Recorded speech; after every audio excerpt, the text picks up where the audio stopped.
लीला भट्ट के साथ चीनी कहानी कार्यक्रम।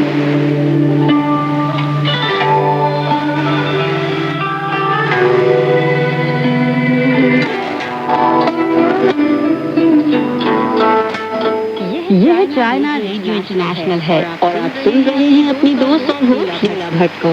चीनी कहानी कार्यक्रम में आप सभी का बेहद स्वागत है।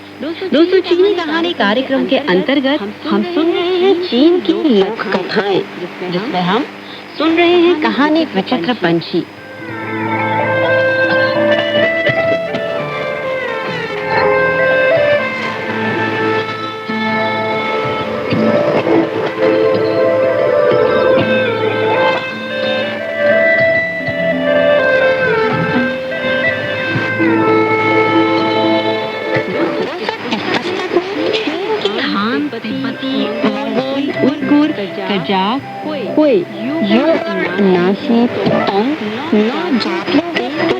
लोक कथाओं के इस संकलन में तिब्बती जाति की शंखबाला, चांदीबाला और शंखबाला तीन ऐसी बारे में हैं जो अपने लिए वर हासिल करना चाहती है। सोनाबाला एक भारतीय राजकुमार, चांदीबाला भीतरी प्रदेश के किसी राजकुमार और शंखबाला किसी नेक इंसान से शादी करना चाहती है। इस तरह शंखबाला भिखारी दिखने वाले एक नेक आदमी को चुन लेती है, लेकिन बाद में पता चलता है कि वह असल में एक राजकुमार ही है। दोस्तों, ऐसी ही बहुत सारी कहानियों के साथ मैं लेकर हूँ हमारी कहानी विचित्र पंछी।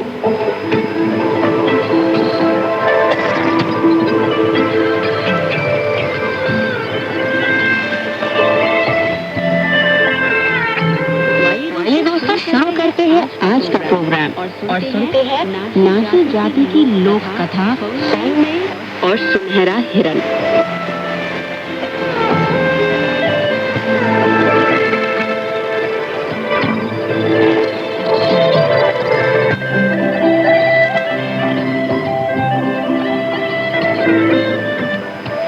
किसी अज्ञात काल की बात है।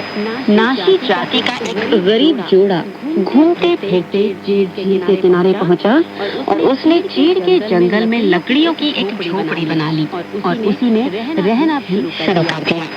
पति रात दिन उजाड़ भूमि का उद्धार करता और पहाड़ पर शिकार करने जाता, जबकि पत्नी रात भर कटाई बुनाई के काम में जुटी रहती।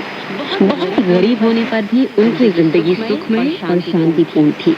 केवल औलाद का अभाव उनको हमेशा सताता रहता था।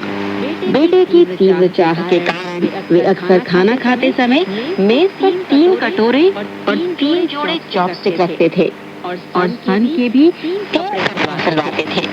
यानी हर हालत में वे 3 चीजें तैयार रखते थे।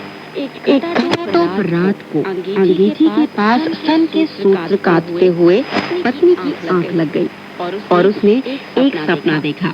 वह किसी ऐसे कागार जिस पर पेड़ की घनी लताएं फैली हुई हैं के पास पहुंची और देखा कि चट्टान की एक गुफा से दूध जैसे जल वाली एक सरिता बह रही है। पानी की कलकल बहने की आवाज 3 तारों वाली वीणा से बजाए जाने वाले सुरीले संगीत या गुफा में किसी के गाने की तरह थी। थोड़ी देर बाद देवदार से बनी एक किश्ती बहते हुए आई। उसके पिछले भाग में सोने का एक हिरन खड़ा था और अगले हिस्से में एक नौजवान गीत गाते और चप्पू चलाते हुए उसकी ओर मुस्कुरा रहा था। अचानक कूदकर किश्ती से टकराने वाला था कि वह नौजवान को बचाने के लिए बांस का एक डंडा लाई। घड़ियाल उस पर झपटा और डर के मारे वह पसीना पसीना हो गई। सपना टूटते ही उसने झोपड़ी के बाहर मूसलाधार वर्षा होने की आवाज सुनी। उसने पति को सपने की बात बताई तो पति ने कहा कि ये एक मंगलमय सपना है और उसके जरूर लड़का होगा। सचमुच 8वें मास की 15 तारीख को यानी पूर्णिमा के दिन पत्नी ने एक मोटे और गोरे बच्चे को जन्म दिया। वह आकाश में लटके हुए गोल मटोल चांद की तरह लगता था, इसलिए उसका नाम हंग रखा गया। हंग दिन ब दिन पलता बढ़ता गया। उसका शरीर चीड़ के पेड़ की तरह मजबूत था। उसका चेहरा झील में कमल के फूल के माफिक सुंदर और उसकी आवाज झरने की कलकल की तरह सुरीली थी। वह अपने माता पिता का बहुत लाडला था। वह कुशल तीरंदाज था। एक तीर से पहाड़ी चील की गर्दन भेद सकता था। वह बहुत बहादुर भी था। कुल्हाड़ी के 3 वारों से देवदार का पूरा पेड़ गिरा सकता था। तलहटी में बसे गांव के अन्य 10 गरीब बच्चे अक्सर बर्फीले पर्वत पर भेड़ें चराने आते थे और हंग में अक्सर तीर कमान उठाकर उनके साथ भेड़ियों और चीतों का शिकार किया करता था। इस तरह वह उनका जिगरी दोस्त बन गया। बहुत उपकार लेकर उसे धन्यवाद देना चाहते थे। हंग में भी उनका हार्दिक स्वागत सत्कार करता और उन्हें कस्तूरी व हिरन की खालें भेंट करता था। बेटे के कुशल तीरंदाज होने के साथ साथ नेक होने और अपनी जिंदगी के आखिरी दिनों में सहारा मिल जाने पर माता पिता को मन ही मन बड़ी खुशी होती। तलहटी में तेजचुन नामक गांव में एक बड़ा जमींदार था। वह 300 मोह जमीन पर कब्जा किए हुए था और उसके घर में लगभग 30 कारिंदे थे। वह रोज मांस, मछली, मुर्गा बढ़िया खाना खाता था, दूध और शराब पीता और रेशम, ब्रॉकेट और ऊन के कपड़े पहनता तथा चारपाई पर बाघ का फर बिछाकर सोता था। जमींदार का उपनाम रखुआ यानी कि जहरीला सांप रखा गया था। उसके बेटे का नाम मुंहू था। वह साक्षर होने पर भी अनपढ़ था और अपने पिता से ज्यादा खूंखार थी। वह घोड़े पर बाहर निकलता तो किसानों के गेहूं के खेतों को रौंद कर चला जाता, उनके सुअरों का शिकार करता तथा खुलेआम उनके बेटियों को उठा ले जाता और अपनी हवस मिटाता। बाप और बेटा दोनों ही गांव में और बाहर लोगों की आंखों के कांटे बन चुके थे।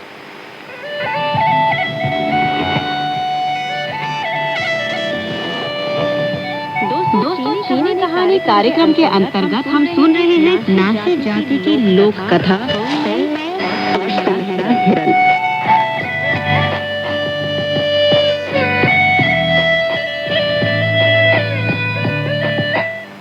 एक सुबह हंग में शिकार करने निकला। उसे चीते के 5 चिन्हों का पता लगाया और उनका पीछा करते हुए बहुत दूर निकल गया। जमींदार का बेटा मुंहू भी दर्जन कारिंदे लेकर जंगली मुर्गी का शिकार करने आया। उसके 10 बंडल तीर चलाने पर भी चिड़िया तक का कुछ पैदा न हुआ।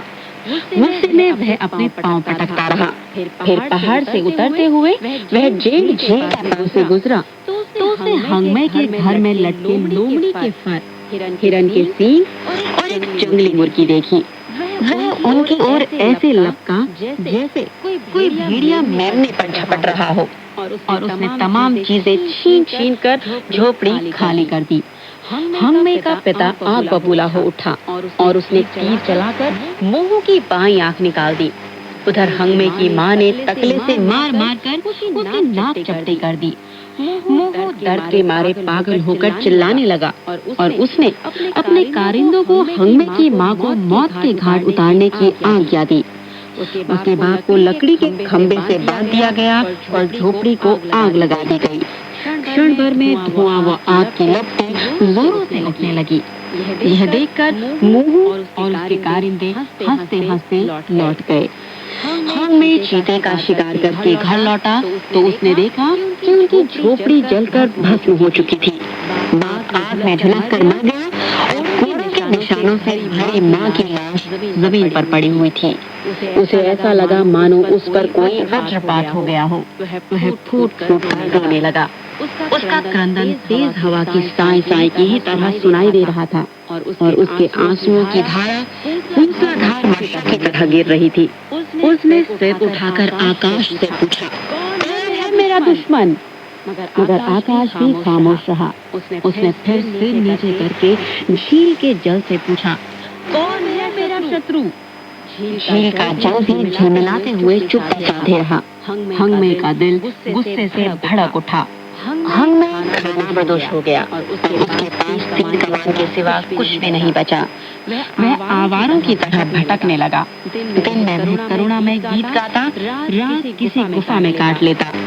ठंड से बचने के लिए अलाव जलाकर अपने शरीर को ताप लेता और अक्सर रात भर जागता रहता।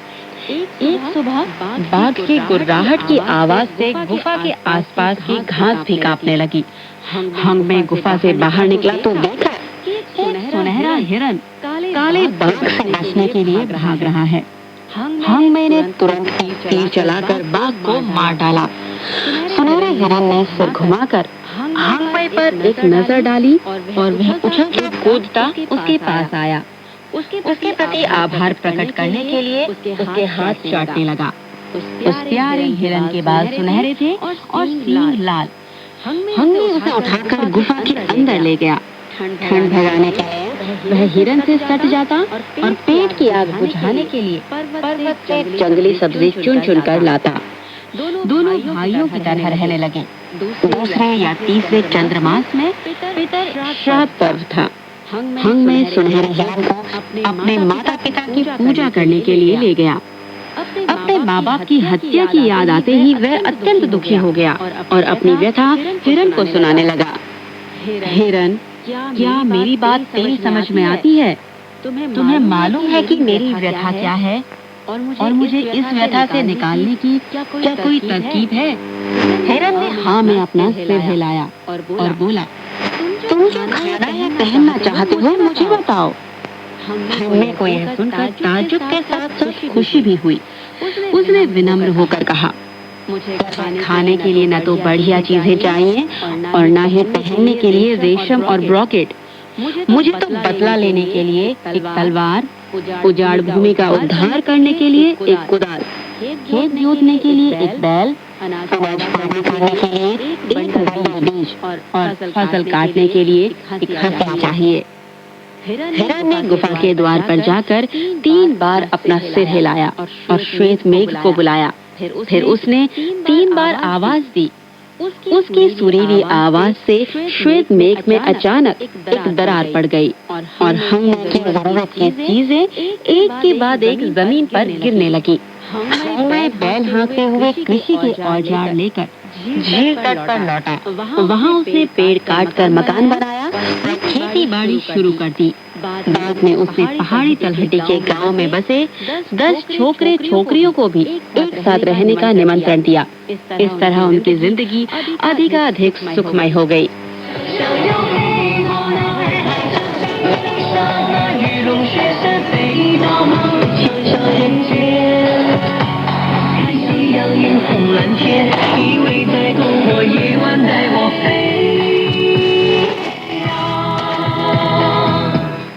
जमींदार रखवा ने झील तट पर रहने वाले गरीबों के खूब मजे से जीने की बात सुनी तो उसने गुस्से में पूछताछ के लिए अपने बेटे को बुलाया। लोगों ने ठंडी हंसी हंसते हुए कहा, झील तट के गरीबजादे तो कब के यमराज के पास भेजे जा चुके हैं। रखवा ने फिर प्रधान कारिंदे शांगपा को झील तट पर हीरे मोती हैं या नहीं इसकी खबर लेकर जल्दी लौटने के लिए कहा। शांगपा फूस के जूते और फर का कोट पहने एक भिखारी के भेष में हंग के घर में घुस गया। वहाँ वह खूब रोया धोया और चिकनी चुपड़ी बातें बना कर धोखा देने की कोशिश की। ईमानदार हंग ने शांगपा के साथ भाईचारे का बर्ताव किया और उसके साथियों ने सुनहरे हिरन की ओर इशारा करते हुए उसे बताया कि यदि वह 3 बार आवाज दे तो समूची भूमि सोने चांदी से भर जाएगी तथा फिर तुम्हें कोई चिंता नहीं होगी। शांगपा इसका राज जान गया और उसने एक तरफ खुश होने का ढोंग किया और दूसरी ओर कुकर्म करने का इरादा किया। आधी रात होने पर दबे पांव वह सुनहरे हिरन को चुराकर पर्वत के नीचे भाग निकला। जमींदार बाप बेटे ने दुर्लभ हिरन को चुरा लेने की खबर सुनी तो वे खुशी से फूले नहीं समाये और धूप बत्ती जलाकर आकाश को 3 बार प्रणाम किया। रातों रात उन्होंने जेठ की खिड़कियों, कांसे के जंगलों और चांदी के फर्श वाला एक मंदिर देव हिरन के लिए बनाया। फिर सुनहरे हिरन को सोने की माला पहनाई, हीरे जवाहरात लटकाए और उसे पौष्टिक जड़ी बूटियों के साथ पकाई गई माला खिलाई। रखवा ने शानदार लिबास पहनकर देव हिरन के सामने घुटने टेककर यह प्रार्थना की, मेरा दिल तो करुणा देवी जैसा है, मुझे सिर्फ सोने का पहाड़, चांदी का समुद्र और जेड मोतियों की नदियाँ चाहिए। इसके अलावा 1000 दांत और 1000 मुंह उपजाऊ खेत चाहिए। सुनहरे हिरन ने एक चाकड़ी भरी और सोने के फूल व तमाम जेड मोतियों के टुकड़े टुकड़े कर दिए। फिर उसने एक और छलांग लगाई और रखवा के 3 दांत गिरा दिए। उसने दर्द के मारे दोनों हाथों से अपना मुंह थाम लिया और उसकी आंखों से आंसू छलछलाने लगे। कारिंदे जमींदार को सहारा देकर उठा ले गए और फिर मुंह आकर विनती करने लगा, मेरा बाप कायदे कानून नहीं जानता, माफ कीजिएगा देव हिरन, नाराज न हो। मुझे केवल 10,000 टोकरी चावल और 10,000 किलो आटा चाहिए। इनके अलावा 10,000 घोड़े, 10,000 भेड़ बकरियां, 10,000 मुर्गे मुर्गियां और 10 खूबसूरत मूर्तियां चाहिए। आप 3 बार आवाज दे दीजिए, मैं फौरन आपको हिरन बाबा पुकारता हूँ। सुनहरे हिरन ने फिर चाकड़ी भरी और पूरे भवन की जमीन पर मलमूत्र फैला दिया। एक और छलांग लगाई तो मुंह की चट्टी नाक से टूट गई। दर्द के कारण मुंह अपने माँ बाप को याद करके चिल्लाने लगा। उसने कारिंदे को सुनहरे हिरन को कैद खाने में बंद करने और जहरीली घास खिलाने के लिए कहा।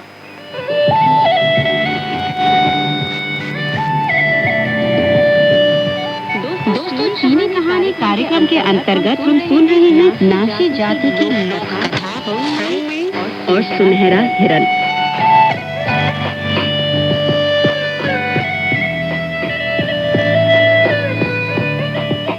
इधर हंग में सुनहरे हिरन को न पाकर अत्यंत बेचैन हुआ था। बाद में उसने देखा कि छांगपा निकल भागा है तो उसे समझने में देर नहीं लगी कि वही सुनहरे हिरन को उठा ले गया है। वह अपने गुस्से की आग दबाकर झट उसका पीछा करने लगा। उसने देखा कि पगडंडी से बड़े रास्ते तक हिरन के पग चिन्ह नजर आ रहे हैं और ये चिन्ह सीधे जमींदार के घर तक चले गए। हंग ने दरवाजे के पास खड़े पत्थर के शेर को उठाकर दरवाजा तोड़ डाला। उधर छांगपा देखने के लिए आया तो हंग ने लपक कर उसे पकड़ लिया। वह घबरा कर जोर जोर से चिल्लाया तो उसकी आवाज सुनकर कारिंदे निकल आए।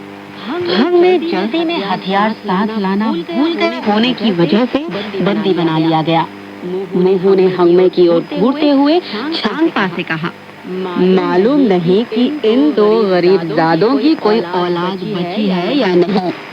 इसे हिरन के साथ कैद खाने में बंद करो और जल्दी यमलोक में भेजो। कैद खाने में हिरन की नाजुक हालत देखकर हंगमे को बड़ा दुख हुआ और जमींदार के प्रति उसकी घृणा और ज्यादा तीव्र हुई। तभी 2 पहरेदारों की बातचीत से पता चला कि जेल झील के किनारे लूटपाट और आगजनी में मुंह की नाक कैसे जब्ती हुई और उसे काना बनाया गया। यह जानकारी मिलने पर तो जैसे हंगमे के घर पर नमक छिड़का गया और उसके दिल में बदले की आग धधकने लगी। उसने सोचा कि बदला लेने और हिरन को बचाने के लिए उसे वहाँ से भाग जाना चाहिए। आधी रात को उसने अपने नाखूनों से काट खाने की दीवार में एक छेद बनाया और सुनहरे हिरन को गोद में उठाकर जेल झील पर पहुंच गया। हंगमे ने बदला लेने के लिए अपने साथियों से सलाह मशविरा किया और हिरन से 10 तलवारें दिलवाने का अनुरोध भी किया। लेकिन हिरन की हालत इतनी पतली थी कि वह एकदम निष्क्रिय लेटा हुआ था। किसी भी समय उसकी सांस जवाब दे सकती थी। क्या किया जाए? सब लोग जलते तवे पर रेंगती हुई चीते की तरह बेचैन थे। अचानक हिरन ने आंख खोली और उसकी पुतली में से एक लघु मानव निकलकर बोला, जमींदार ने नन्हे हिरन को जहरीली घास खिलाई है। पूरे 7 सप्ताह बाद वह मर जाएगा। लेकिन तीनों पर्वत पर एक भीमकाय पेड़ खड़ा है और उस पर संजीवनी घास उगी हुई है। उससे हिरन को जिंदा रखा जा सकता है। पर्वत की तलहटी में स्थित श्वेत जेड गुफा में एक चमत्कारी चाकू है और उससे संजीवनी घास काटी जा सकती है। लेकिन उसकी हिफाजत के लिए सुनहरे बालों वाला एक शेर खड़ा है। यह बात खत्म करके लखवा ने फिर उछलकर पुतले में गायब हो गया। सुनहरे हिरन की आंख फिर से बंद हो गई। लघु मानव की बात सुनकर हंगमे खुशी से मुस्कुराने लगा। उसने फसलों की अच्छी तरह देखभाल करने के लिए अपने साथियों को ताकीद दी।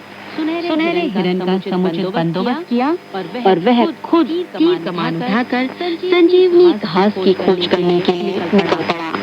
उसने रास्ते में अनेक ऊंची कगारों और कटीले झाड़ झंखाड़ों को पार किया और 3 दिन 3 रात चलने के बाद वह एक बड़ी नदी के तट पर पहुंचा।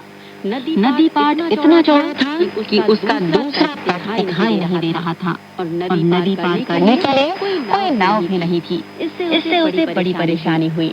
नदी के ऊपरी भाग से एक बड़ा काला अजगर, जिसकी दोनों आंखें 2 दियों की तरह चिलचिला रही थी और जिसका भयानक मुंह खुला हुआ था, तेजी से तैरते हुए निचले भाग की ओर आ रहा था। और उधर नदी के निचले भाग में चमकीले सुनहरी शक्लों वाली एक बड़ी मछली तैर रही थी। वह मछली अजगर का शिकार बनने ही वाली थी कि हंगमे ने एक तीर से काले अजगर को मार डाला। सुनहरी मछली ने हंगमे के सामने आकर उसे धन्यवाद दिया और उसे नदी पार करने में मदद करने की इच्छा व्यक्त की। हंगमे सुनहरी मछली की पीठ पर सवार होकर 3 दिन और 3 रात के बाद नदी के दूसरे किनारे पहुंच गया। मछली ने उसे एक सुनहरा शल्क भेंट किया। करते हुए कहा, लौटते समय इसे दिखाते हुए 3 बार मुझे बुलाना, मैं फिर आपको नदी पार करवाऊंगी।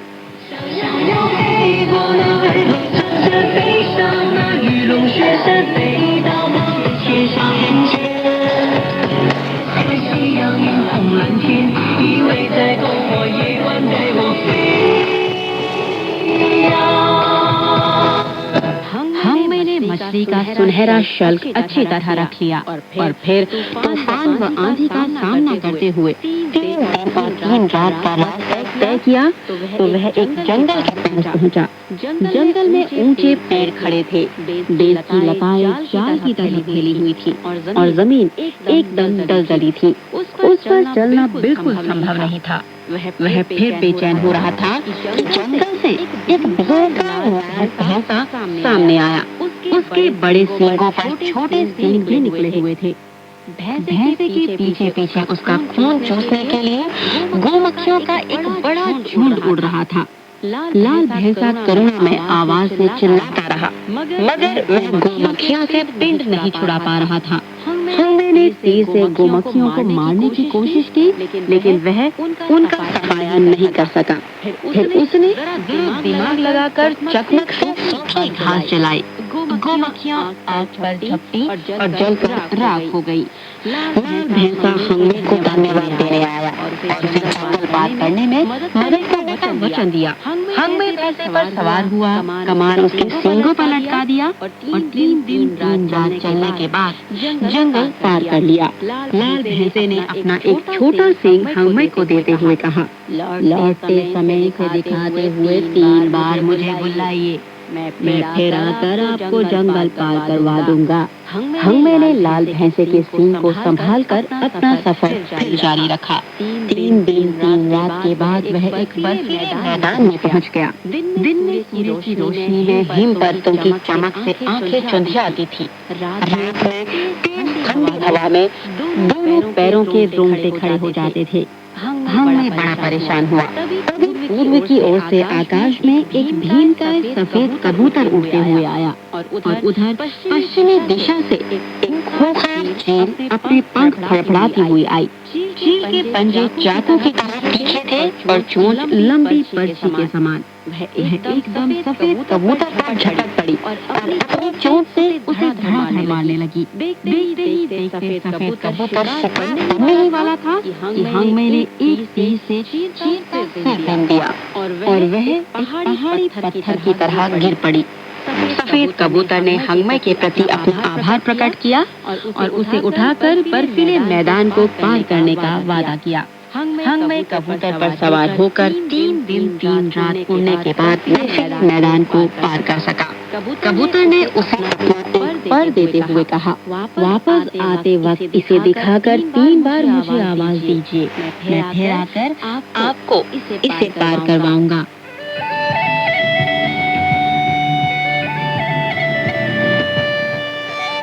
दोस्तों, चीनी कहानी कार्यक्रम के अंतर्गत हम सुन रहे हैं नासी जाति की लोक कथा हंगमे और सुनहरा हिरण।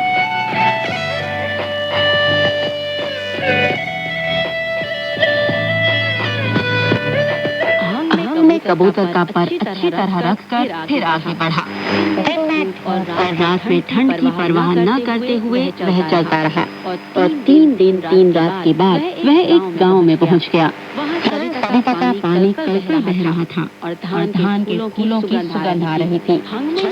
अचानक एक झोपड़ी में बुढ़िया को रोते हुए देखा। आगे बढ़कर उसने रोने का कारण पूछा।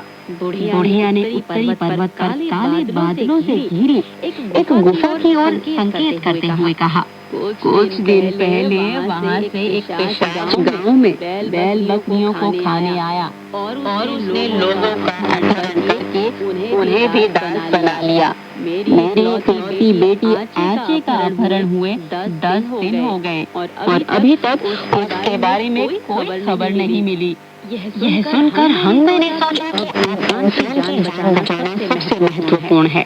उसने एक मजबूत तीर चुनकर कमान पर चढ़ाया और उत्तरी पर्वत पर चढ़ने लगा। गुफा के द्वार के बाहर लंबी लंबी घास उगी हुई थी, लेकिन गुफा के अंदर कोई पिशाच दिखाई नहीं दिया। सिर्फ एक सुंदर युवती सीढ़ी के आगे बैठी रो रही थी। हंगमे ने युवती को अपने आने का मकसद बताया तो उसे भय मिश्रित खुशी हुई। खुशी इसलिए हुई कि उसे बचाने के लिए एक बहादुर गरुड़ जैसा हंगमे आगे गया और भय इसलिए हुआ कि पिशाच लौटने ही वाला था और नवागंतुक की जान खतरे में थी। दोनों ने बातचीत करके एक योजना बनाई। हंगमे जहर से सना एक मजबूत तीर लेकर धरन के ऊपर छिप गया। फिर उखड़े बालों और बाहर निकले हुए दांतों वाला पिशाच उसने रोजदार नाक से सूंघते हुए आचे से पूछा, अरे नवागंतुक की बू कहाँ से आ रही है और सांस लेने की यह आवाज कहाँ से सुनाई दे रही है? आचे ने उसका मुंह बंद करने के लिए हंसते हुए उल्टे उससे पूछा, क्या मैं नवागंतुक नहीं हूँ? क्या मेरे सांस लेने की कोई आवाज सुनाई नहीं दे रही? पिशाच से कच्चा अनाज और मांस लाकर आचे को खिलाना चाहा, तो उसने सभी चीजें लेकर एक तरफ रख दी और कहा, अभी तो मुझे भूख नहीं है। सबसे पहले तुम्हारे दांतों में फंसी गंदगी निकालने में मदद करूं। पिशाच पत्थर की चारपाई पर लेट गया। चारपाई पर खड़ी होकर नुकीले कुदाल से उसके दांत साफ करने शुरू किए। फिर एक बाल्टी में पानी लाकर पिशाच को दिया। जब वह आंखें बंद करके मुंह धो रहा था तो हंगमे ने तीर चलाकर पिशाच का खात्मा कर दिया। इसके बाद हंगमे और आचे साथ साथ झोपड़ी में लौट आए। आचे की माँ ने हंगमे के साथ दामाद की तरह बर्ताव किया और गांव के लोग भी एक के बाद एक उन्हें बधाई देने आए। आचे ने सगाई के तोहफे के तौर पर एक कसीदाकारी की हुई चीज हंगमे को भेंट की। उस पर मधुमक्खी और फूल का मिलन शब्द अंकित थे। उसी तरह हंगमे ने भी आचे को सुनहरे बांस का एक तीर देते हुए वादा किया कि संजीवनी घास लाने के बाद वे दोनों साथ साथ जेठ झील लौट जाएंगे। आचे और उसकी माँ से विदा लेकर हंगमे वहाँ से चल पड़ा। 3 दिन 3 रात के बाद वह चीनू लोग पर्वत पर पहुँच गया। वहाँ चट्टानें श्वेत जेड और चोटी हरे हीरे की तरह लग रही थी। चट्टान पर खड़े अमर पक्षी कूदते रहे थे और पर्वत के ऊपर आकाश में रंग बिरंगे बादल मंडरा रहे थे। श्वेत जेड गुफा के द्वार पर सुनहरे बालों वाला शेर एक ऊंचे कगार की तरह खड़ा था। हंगमे कमान पर तीर चढ़ाने ही वाला था कि वह भीम का शेर उस पर झपट पड़ा। हंगमे ने झट अपनी तलवार निकाली और एक ही वार से उसका गला काट डाला। फिर वह गुफा के अंदर घुस गया। वहाँ दीवार के 18 मोड़ों से गुजरने के बाद एक जगह उसने सचमुच एक विशाल पेड़ देखा।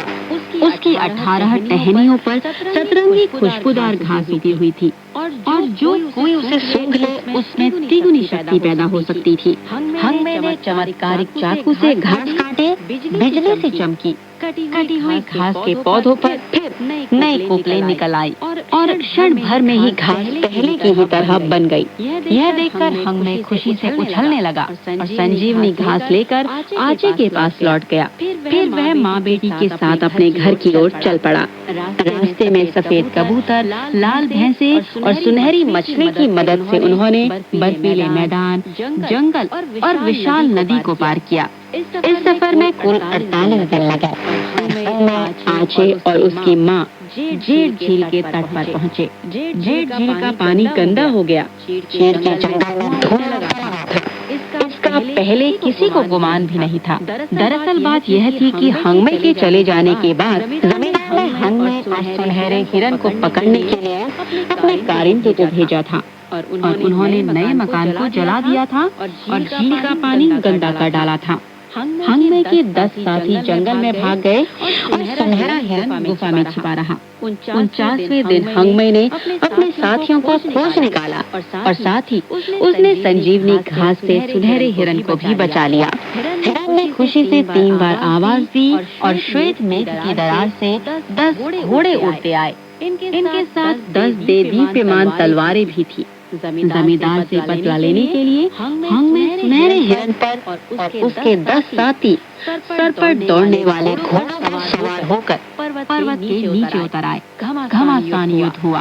दोनों पक्षों के घोड़ों और तलवारों के बीच जोरदार टक्कर हुई। नतीजे के तौर पर जमींदार के कारिंदे या तो अपनी जानों से हाथ धो बैठे या घायल होकर भाग खड़े हुए। रखवा ने एक काले घोड़े पर दक्षिण की ओर भागने की कोशिश की, मगर हंगमे ने पीछे से तीर चलाकर उसे घोड़े के घर उतार दिया। झांगपा एक सफेद घोड़े पर उत्तर की ओर भाग रहा था। हंगमे ने फिर एक तीर से उसे भी हमेशा के लिए धरती पर लिटा दिया।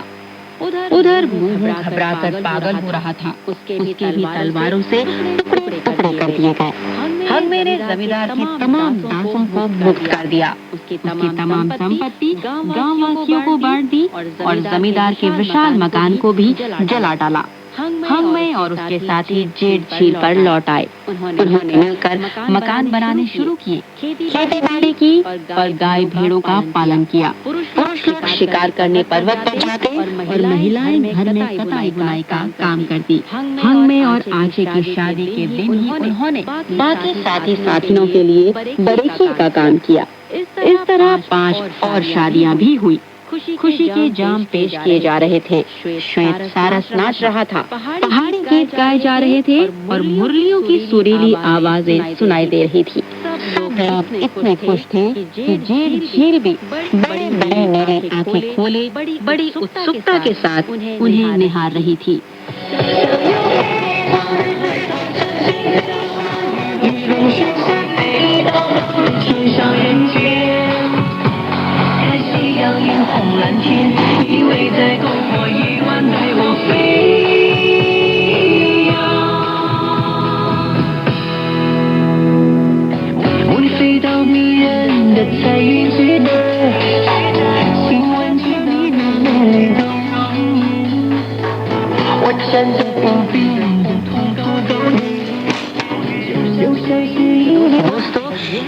हमारा आज का प्रोग्राम इसी के साथ हमारी कहानी नासी जाति की लोक कथा हंगमे और हिरन भी समाप्त होती है।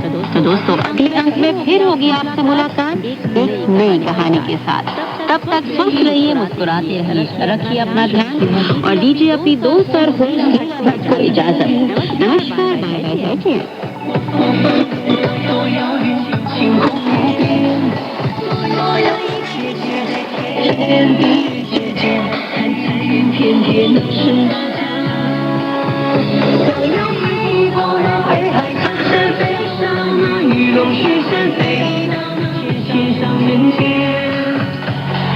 夕阳映红颜天，一声声。